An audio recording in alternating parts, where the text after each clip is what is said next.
පුතාලට පාර හොයාගන්න අමාරු වුණාද? Google Map එක දාගෙන ආපු ඉන්න අමාරු නෑ අංකල්. එදා මගේ එකම එක නංගි. ආදරේ කියන්නේ මහ පුදුමාකාර දෙයක් පුතේ. ඒක කෙනෙකුට අහම්බෙන් ලැබෙන දෙයක්. ඔබ චතුට කියනවා උඹේ පපුවේ මොකක් හරි අසනීපයක් තියෙනවා. ඒකට ප්‍රතිකාර ගන්න වෙන හින්දා මගුල කල් දානවා කියලා. රයිට්? පපුවේ අසනීපයක් කියලා කිව්වේ හදවත පෑරිලා වගේ එකක්. අංගලට හොඳටම ෂුවර්ද මෑන්ගේ දිව්‍ය ලෝකයේ. නදුව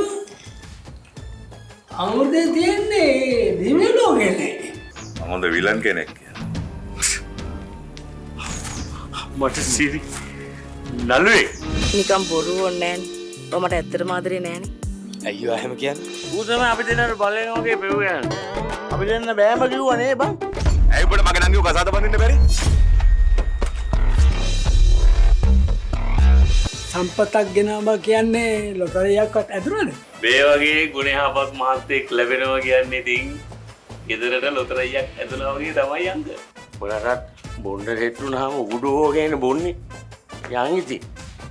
මට බයිනවද? නෑ. මං ඔබ මේ ආදරයෙන් අමතනවා. මන්න අතනින් ඉඳගන්න. ඒ වෙලාවෙ එල්ලෙන්න පිටුරු ගහක්වත් නැති එකේ මේකේ හරි එල්ලෙනවා.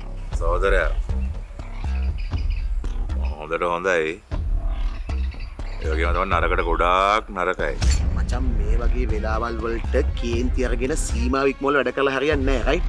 කවුරුත් මට නෑ බෑ කියන වචන කියන්නේ නැහැ සහෝදරයා. කිව්වොත් මම කට කපනවනේ.